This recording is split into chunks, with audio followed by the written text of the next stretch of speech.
Oui, bon, écoutez, moi je suis partagé entre la tristesse et la colère. Permettez-moi d'être politique. C'est un drame épouvantable, mais nous y sommes un peu habitués. Moi, je connais bien Israël, donc on y est habitué.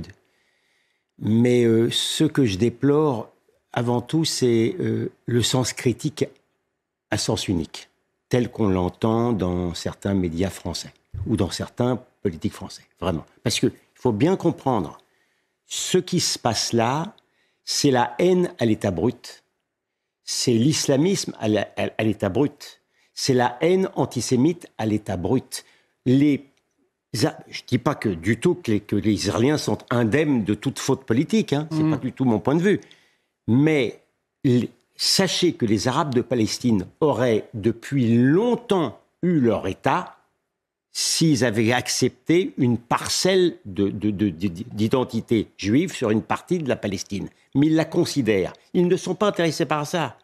Ils la considèrent comme musulmane et comme arabe. C'est un islamo-nationalisme, le mouvement palestinien.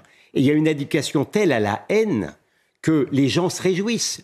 En Israël, jamais on se réjouirait d'avoir abattu, comme ça s'est passé, parce qu'on fait une équivalence incroyable. La veille, c'était 9 terroristes du djihad islamique qui avaient été tués les armes à la main. Ça n'a rien à voir avec 9 En réponse juifs. à des tirs de roquettes, effectivement. Oui, ça n'a rien à voir avec 9 juifs désarmés qui vont à la synagogue, si vous voulez. Donc, pardon, mais la haine se répand également en France, et je crains malheureusement, c'est pas une crainte, je l'ai dit à plusieurs reprises, malheureusement, il y a des gens en France qui versent de l'huile sur le feu. C'est arrivé, ça peut encore arriver.